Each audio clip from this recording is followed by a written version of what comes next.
Mesdames et messieurs les élus,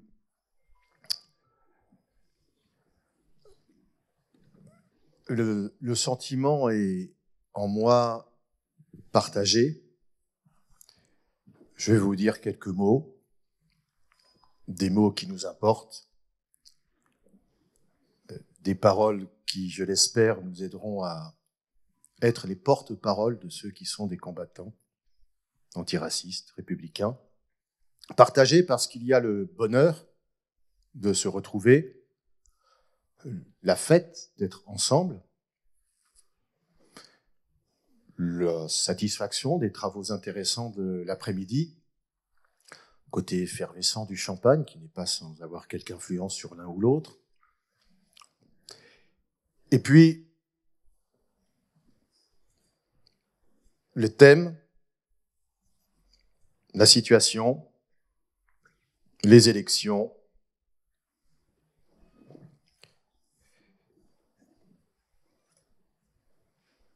et je vais commencer par vous répondre, Madame le maire. C'est bien évidemment la première des courtoisies.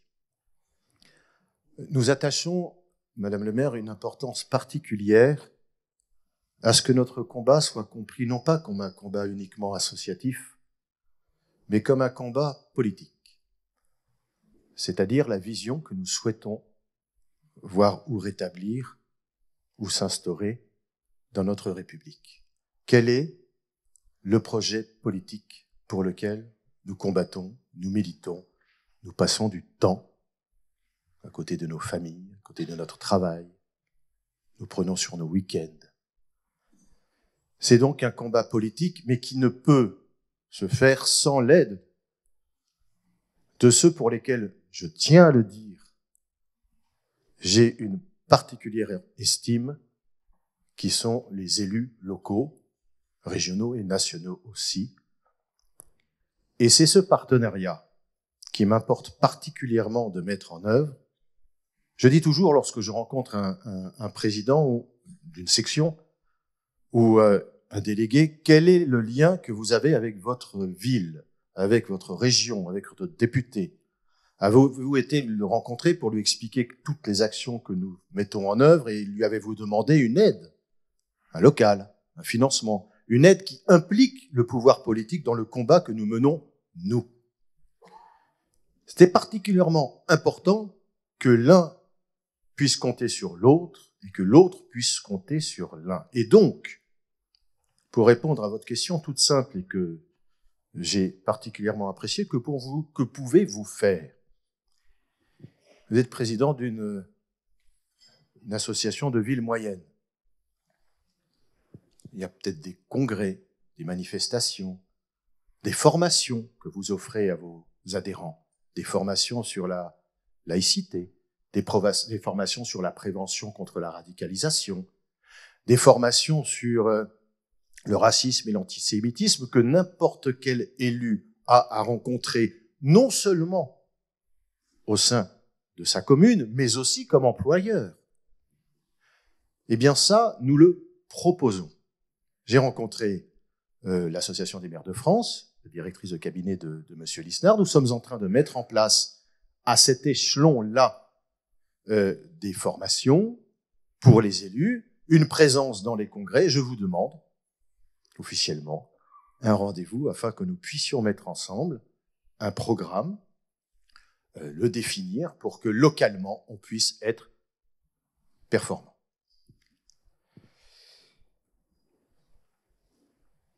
Alors, lorsque s'est posé la question de savoir quel est le thème que nous allions aborder lors de cette convention nationale, nous n'avons pas oublié que cela faisait 7 mois que le Hamas avait entrepris un pogrom, entreprise terroriste contre des civils israéliens. Depuis les années 30, vous le savez, la LICRA lutte contre le racisme et contre l'antisémitisme. Et c'est vrai. La question m'était posée tout à l'heure par un journaliste que depuis le 7 octobre, nous sommes submergés par l'explosion des actes et des propos antisémites.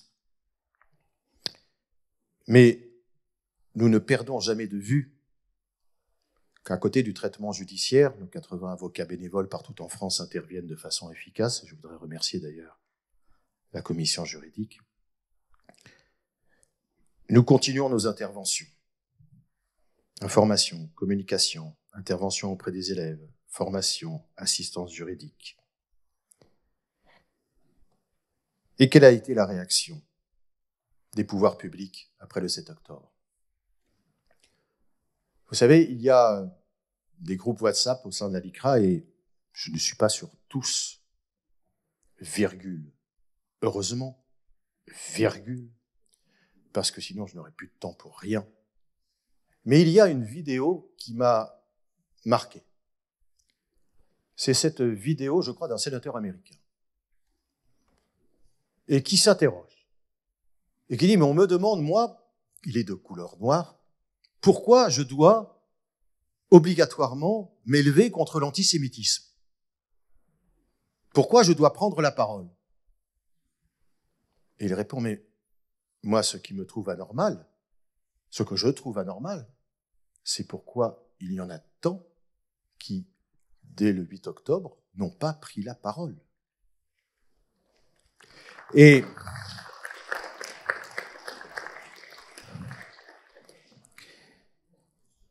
je n'oublie pas, et nous le voyons, que les rédactions en France n'ont pas été une solidarité unanime avec le peuple israélien. Il n'y eut pas de fraternité absolue à l'encontre des otages, des femmes, des hommes, des enfants, des personnes âgées ou handicapées.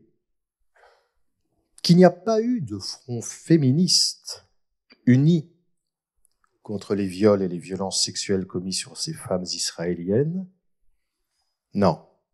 En France, la réaction fut le renforcement des mesures de surveillance, de protection des Juifs, des lieux culturels de cette communauté, car de manière systématique et de façon que je trouve totalement incompréhensible, je l'ai déjà dit ce matin à la commission aux discriminations dans laquelle je suis intervenu, alors que la situation géopolitique locale est d'une complexité extrême,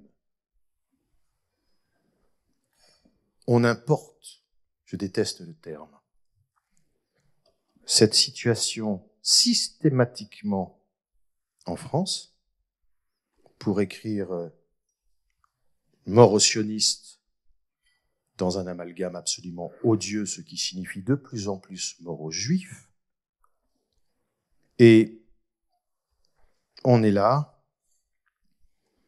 à constater des graffitis, des insultes, des harcèlements, des menaces, des agressions physiques. Tout à l'heure, j'étais interrogé par un journaliste de France 3, que j'ai invité d'ailleurs ce soir à dîner. Ils sont deux, je ne sais pas où ils sont, mais je suis très heureux qu'ils soient venus. Ils sont là. Merci d'avoir accepté si rapidement, je tiens à le dire. Et la question qui m'était posée était de savoir, mais comment expliquez-vous tout ça, ce regard de l'antisémitisme et cette importation depuis 7 mois du conflit israélo-palestinien? Je leur dis attendez. Non. Le 7 octobre, c'est pas le conflit israélo-palestinien. Le 7 octobre, c'est une attaque du Hamas, entreprise terroriste, qui commet un pogrom et massacre des civils israéliens. Le raccourci qui veut qu'il s'agisse du conflit israélo-palestinien, excusez-moi du terme, mais il a bon dos, le conflit israélo-palestinien. Hein, il a bon dos. Et que l'on puisse l'importer ainsi, pour que instrumentalisation politique, on vienne confondre Hamas et Palestine, on vienne confondre critique que je crois légitime du gouvernement israélien à la tête duquel au sein duquel il y a des extrémistes religieux et politiques que j'exècre et qui sont combattus démocratiquement par la population locale qui se réunit,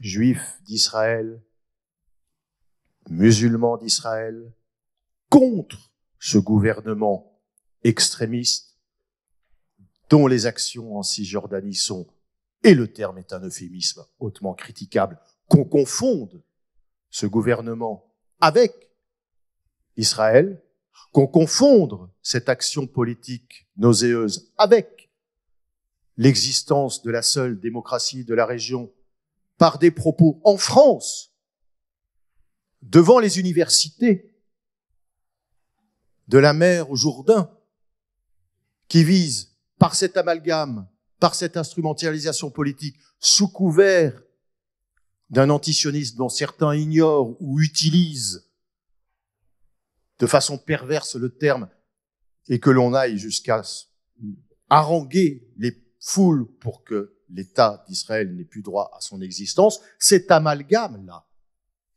c'est la traduction en France, par LFI, par ces forces extrêmes qui permettent d'ailleurs à l'autre extrémiste de droite dont je vais parler de s'ériger en protecteur des Juifs, eux, qui se servent de la lutte contre l'antisémitisme pour exprimer leur xénophobie à l'encontre de l'étranger et du musulman. On les retrouve rarement lorsque ce combat-là doit être mené. Et donc,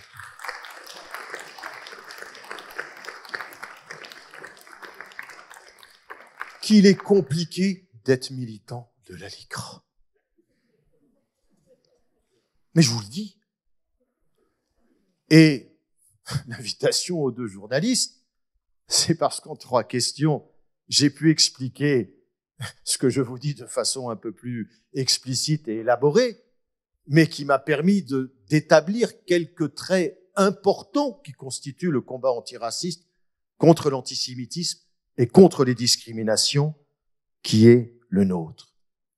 Alors, Madame le maire, vous me disiez, comment pouvez-vous nous aider?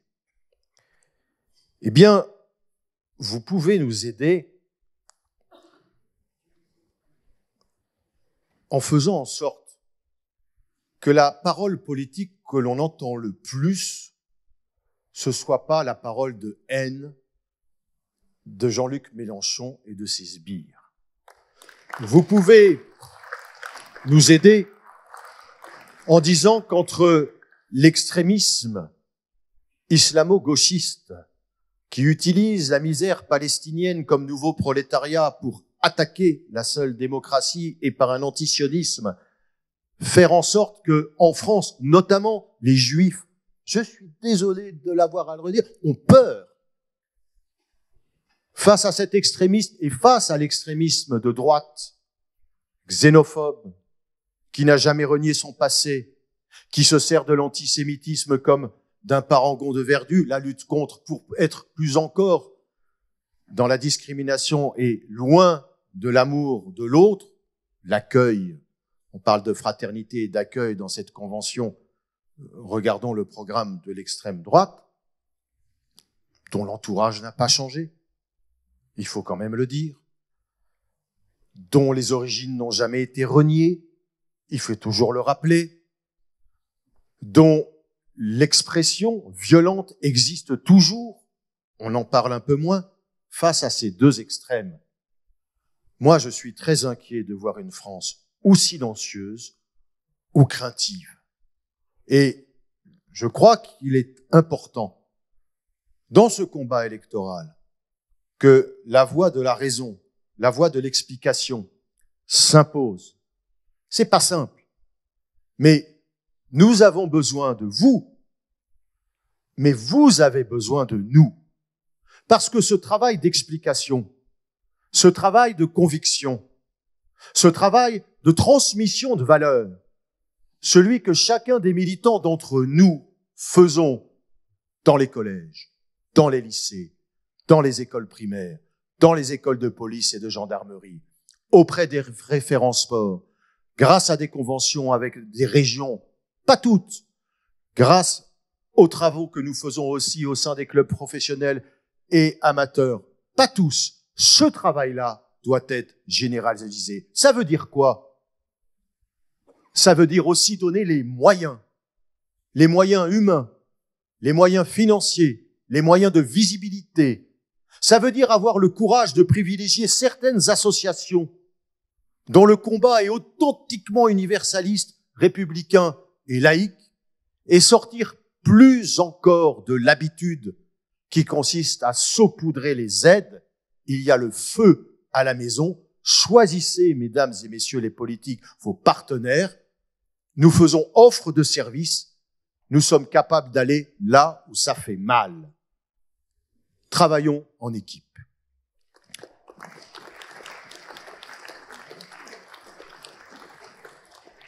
Alors, tout ça est un peu décousu, mais c'est pas bien grave.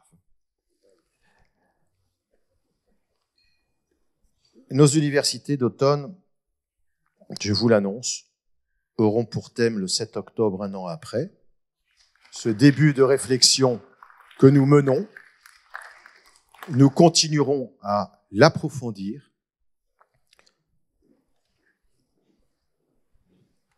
Et je ne sais si je reviendrai plus tard dans mon discours, je vais essayer d'être assez bref, mais que les choses soient clairement dites et exprimées.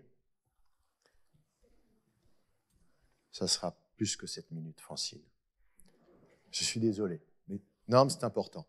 C'est important. Je veux parler de l'immigration, c'est aussi important. Je veux parler des extrémismes, de l'extrémisme de droite, c'est aussi important.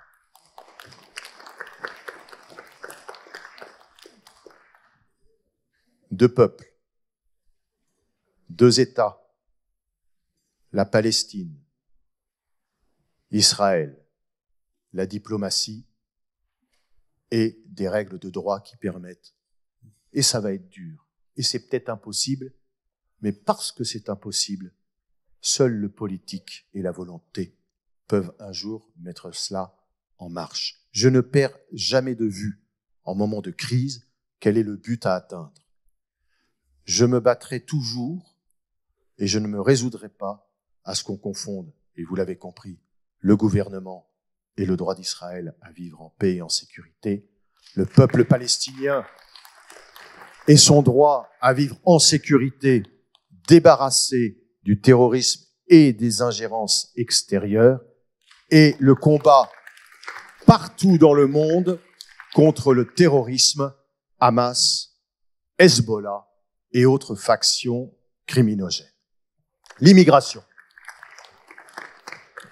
Alors, l'immigration, c'était le thème de cet après-midi. Ça vous a pas échappé? Bon. Alors, c'était particulièrement intéressant parce que j'ai retrouvé dans les interventions des uns et des autres, alors vous avez compris qu'à la LICRA, on débat, on peut ne pas être d'accord avec tout le monde. Je sais que certains ont plus ou moins apprécié, mais peu importe à la limite, parce que c'est un débat, ça a duré 2 heures, 2 heures et demie, mais les prises de parole de l'un ont permis à l'autre, d'ailleurs, d'afficher des convictions, je pense à Patrick Veil, particulièrement intéressantes. Et puis, je me suis rappelé toujours, et c'est cette phrase, c'est comme un mantra, ce que Bernard Lecache, le premier président, c'est pas à vous que je vais l'apprendre, mais certains ne connaissent pas cette initiative, a pu écrire à la Société des Nations. Nous sommes en 1933. Bernard Lecache, à la limite, si vous deviez retenir 2 choses.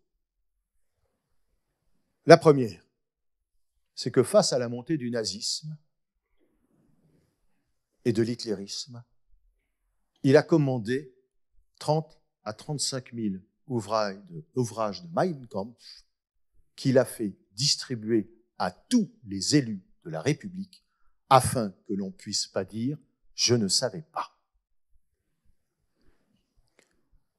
Et deuxièmement, il écrit à la SDN « Nous estimons, nous c'est la LICRA, qu'il est du devoir de la Société des Nations d'assurer une équitable répartition de ces fugitifs », c'était le terme que l'on donnait auparavant aux migrants, entre tous les pays qui en sont membres, de manière à ce que la présence de ces réfugiés ne puisse donner sujet à aucun mécontentement. Générosité responsable. Générosité, obligation politique. Accueil, obligation de l'intégration. Alors je répète souvent, c'est vrai cette phrase, mais d'abord, en termes de pédagogie comme en termes de politique, Madame le maire, vous savez très bien que c'était le marteau toujours sur le même clou. Il n'y a que comme ça que ça rentre dans le crâne, donc je le répète et le répète, parce que d'abord j'en suis convaincu, mais parce que ça allie en effet et la générosité et le politique. Alors, je vais dire des choses qui vont vous paraître d'une banalité sans nom, mais qu'il faut toujours rappeler. Pour ces hommes et ces femmes qui viennent, pour ces mineurs non accompagnés, il faut des solutions dignes, des accompagnements et des prises en charge efficaces pour que le séjour plus ou moins durable sur notre territoire national ne se transforme pas en opération survie et en enfer administratif. Nous sommes que cette mobilité inévitable, et pour ainsi dire naturelle et souhaitable des hommes à la surface de la Terre, ne deviennent pas un terrain de jeu pour ceux qui se livrent à la traite des humains, pas plus que pour les populistes xénophobes ou racistes qui exploitent aussi à leur manière la fragilité et la vulnérabilité de celles et ceux qui ont fait le choix de l'exil. Il faut sortir de la naïveté, sortir de l'incantation. J'ai détesté le débat, c'est même pas un débat. J'ai détesté la séquence à l'Assemblée nationale de décembre et janvier où je ne sais même plus de quoi on a parlé. Je sais qu'il y avait de la haine, de la peur de l'étranger, des prises, des décisions inconstitutionnelles, que le Parlement s'est ridiculisé, que la République a été fragilisée et qu'on a oublié que ce débat pendant 2 mois traitait de la dignité des hommes et des femmes qui venaient en Europe et en France. J'ai trouvé ça d'une honte absolue. Il n'y eut aucune volonté politique d'arriver à une solution, aucune volonté politique de débattre, et c'est vrai, je le dis devant quelques amis qui m'ont dit « mais réagissez, réagissons ». Il a été difficile, nous avons pris le temps, mais face à ce brouhaha et à ce chaos, bien souvent je préfère qu'on prenne un peu le temps et qu'on définisse une position plutôt qu'on soit dans la réactivité. Et puis puisque nous sommes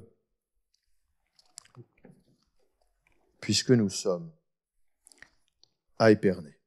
Oh, pardon.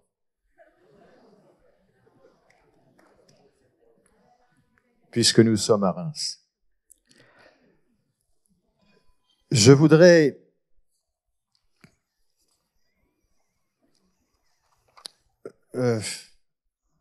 juste avant quand même.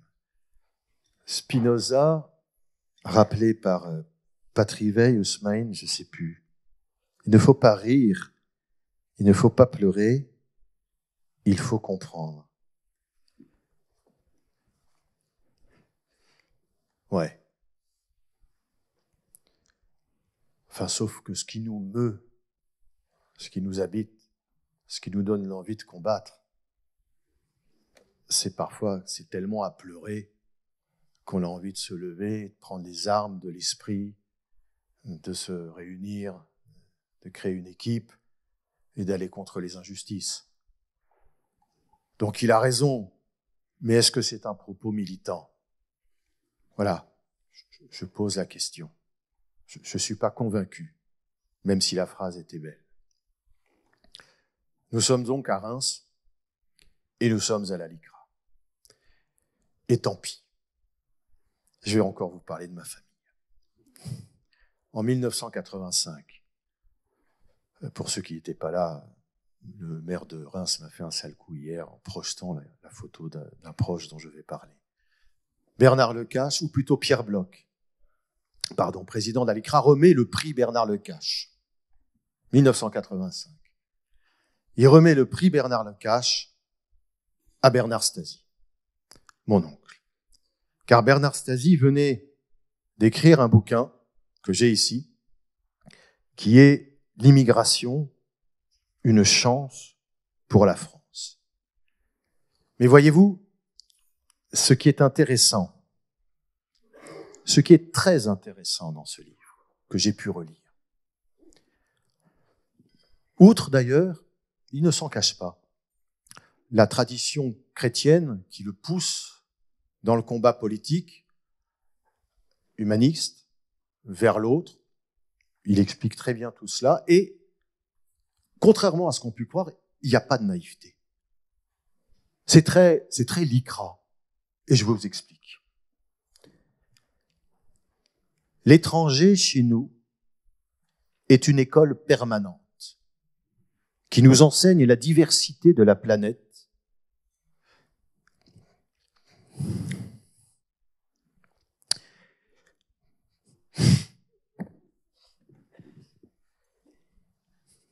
qui nous rappelle que le progrès des sociétés résulte toujours d'une forme de métissage.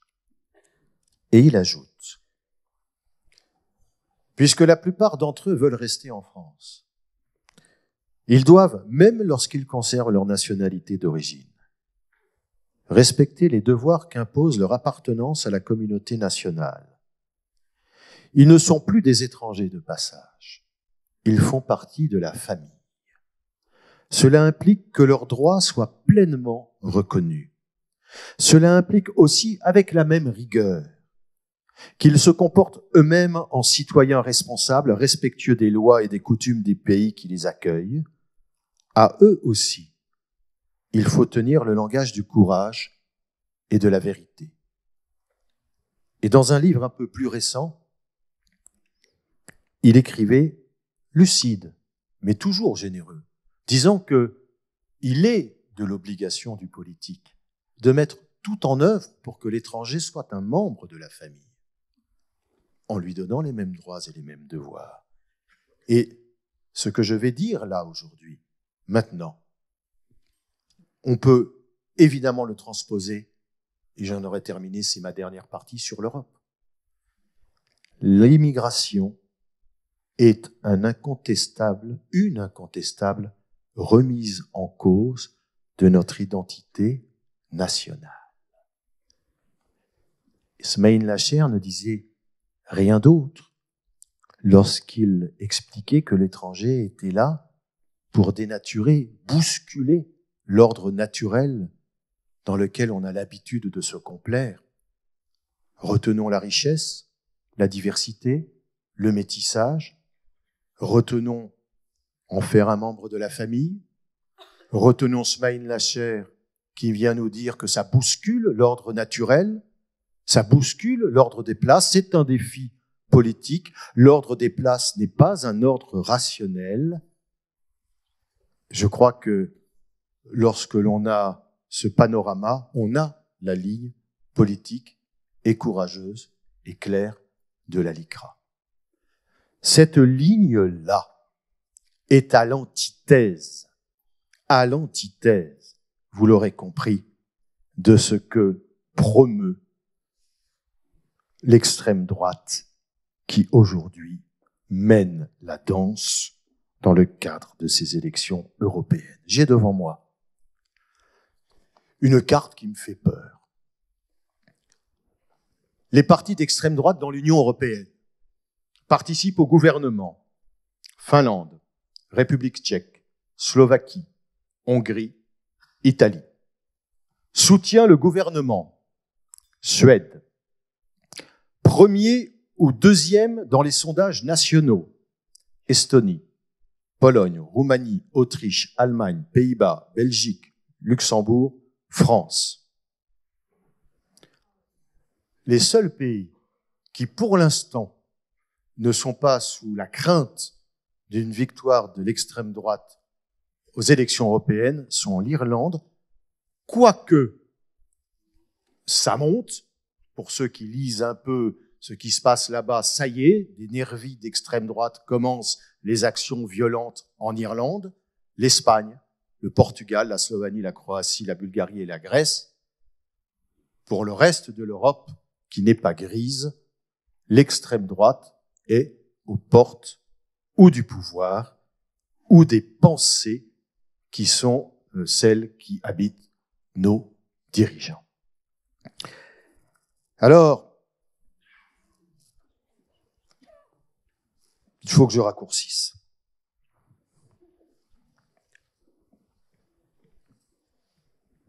Et pourtant, c'est essentiel. L'extrême droite, c'est tout sauf le patriotisme. Vous connaissez la phrase de Romain Gary, le patriotisme, c'est l'amour des uns et le nationalisme, la haine des autres. L'extrême droite, elle se vautre dans l'échec souhaité de la France et de l'Europe en nous promettant le pire pour mettre en place leur politique du pire.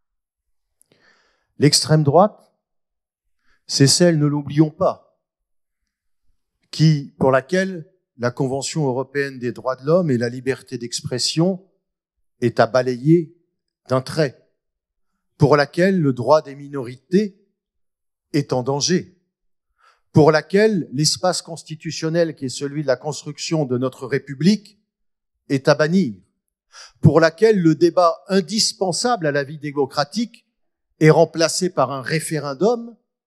Regardez Jordan Bardella qui n'assiste à aucun débat, même devant des journalistes, lorsqu'il vient faire son point presse où, au lieu de répondre programmatiquement à ce que vient dire un président de la République dans le cadre d'un discours estimable, après tout c'est un président de la République, à la Sorbonne, vient le ridiculiser et ne répondre à aucun des arguments. C'est l'antithèse du débat, c'est le populisme. Mais n'oublions pas que l'extrême gauche, c'est aussi le misérabilisme, c'est aussi ce parti qui utilise, sous couvert de générosité,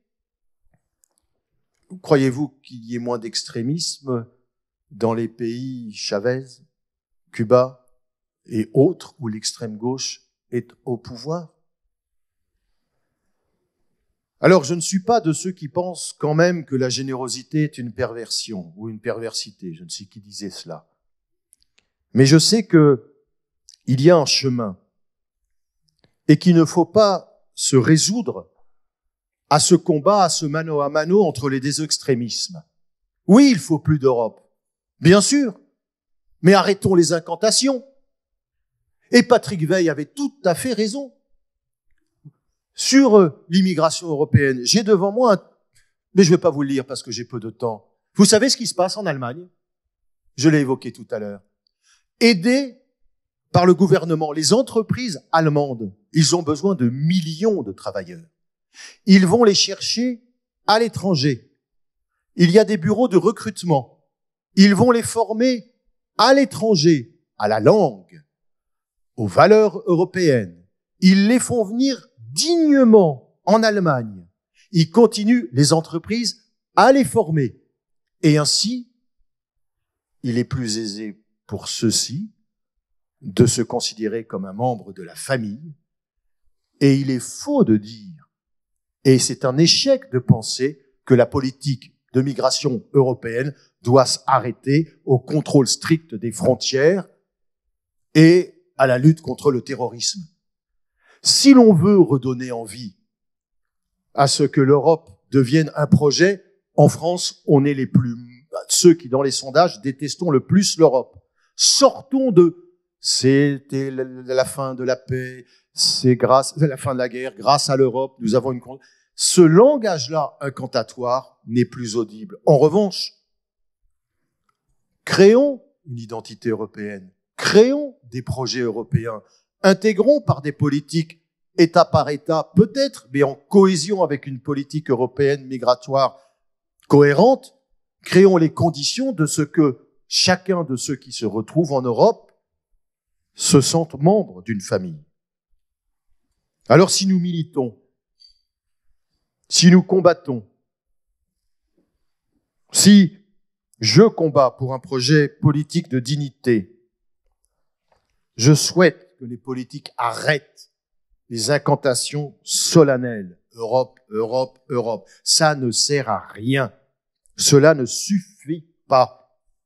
Il faut combattre pour la construction d'une identité européenne. Il faut combattre pour que la liberté d'expression continue à exister sur le sol de notre Europe. Il faut combattre pour la liberté de culte. Il faut combattre pour la laïcité. Il faut combattre pour l'accueil des peuples qui migrent.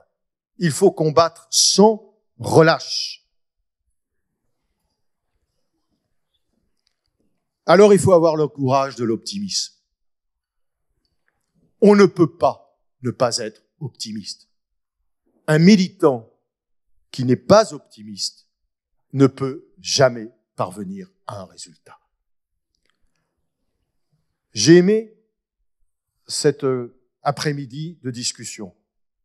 Demain, nous aurons une matinée statutaire.